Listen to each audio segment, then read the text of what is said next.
Welcome back, everybody, to Mortgage and Real Estate Schools in Session 2020. I've had a lot of clients that are super upset right now. They're getting outbid on properties. They're getting jerked around by listing agents. They're not being communicated to from their buyer agent. And it's just very frustrating. These are first-time home buyers that are eager to move for one reason or another. And the process has been very untransparent, if you will. So I thought going over the process in New Jersey would be very helpful to you. These are my timelines I usually give my clients, and I like to give them this game plan of how things should fall in order. So let's go ahead and take a look here. We have to start off, once your offer is accepted, right, you need to have the seller attorney finalize contracts. So this will include any contingencies. Whether or not you're getting a mortgage, what type of mortgage you're getting, how long they're going to give in order to get your loan approved, home inspection issues, things like that. Once your contracts are complete and signed off on, they're sent to the realtor and the lender. At that point, the lender is going to disclose your loan paperwork where you're able to be emailed all of your documents that are not binding for you to e-sign. It makes things very easily.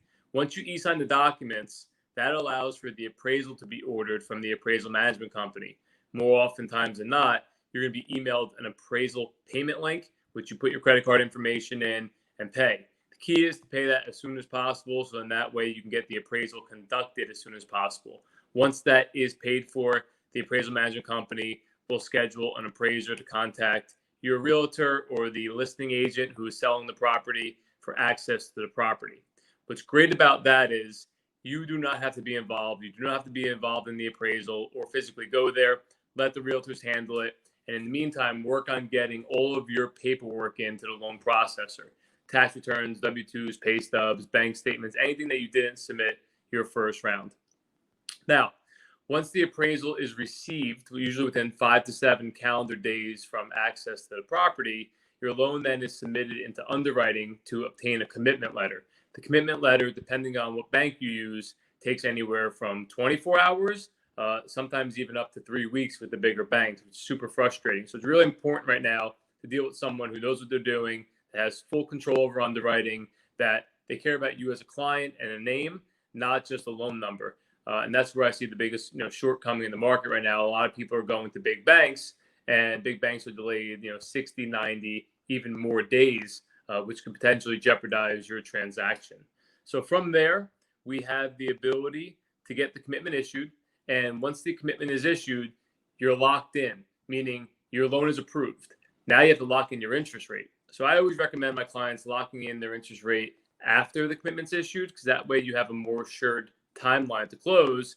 In some instances, when the market moves, I do recommend locking in your interest rate prior to the commitment. But each deal, each client, each loan scenario is very, very, very important, and it's very unique. Okay. So there's no macro generic rule of when to lock, when not to lock. It all depends on your personal loan scenario.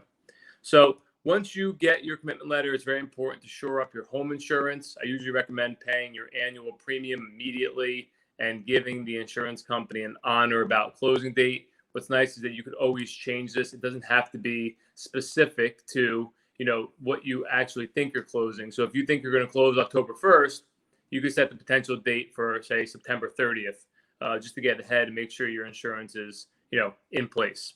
So from there, hopefully your attorney ordered title insurance. If your attorney did not order title insurance, at this point, your attorney will order title insurance. And then once the title insurance is received in about a week, hopefully it's cleared and there are no issues on the property, no violations. And the people actually selling the property are actually owners to the property. Hopefully also they don't have any tax issues, which could delay your closing. Now, again, once you solidify your homeowner's insurance, it's super important to make sure that you provide the bank with your total annual policy paid premium receipt. That way the bank can adjust your loan documents accordingly. Now remember, even though you pay your annual insurance up front, you also pay your homeowner's insurance monthly in your payment. Most people are like, well, I paid it up front. That's great. You're always going to be a year ahead on your insurance, and you're going to be paying it monthly in your mortgage payment as well. Now, once you send back the final round of requested documents, your updated bank statements, pay stubs, whatever you're asked for, send that back in.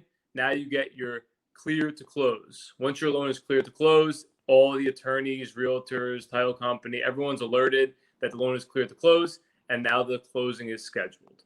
So hopefully this puts your mind at ease. Understand right now that the market is very hot. There are a lot of people just like yourself trying to buy a property. Unfortunately, realtors don't always do the right thing.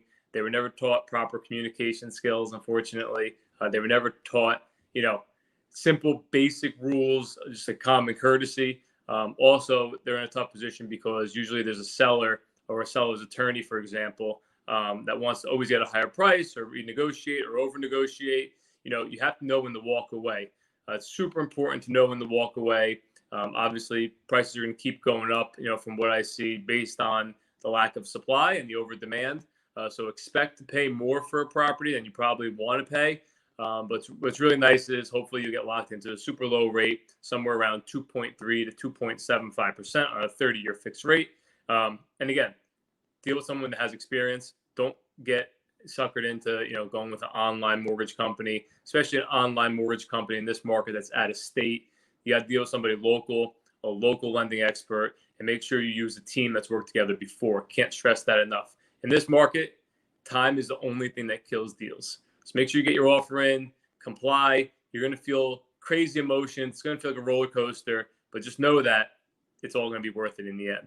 So if you have any questions, let me know. Go ahead, follow me right here on Instagram. Be sure to subscribe to this YouTube video, and I wish you well. Happy home hunting.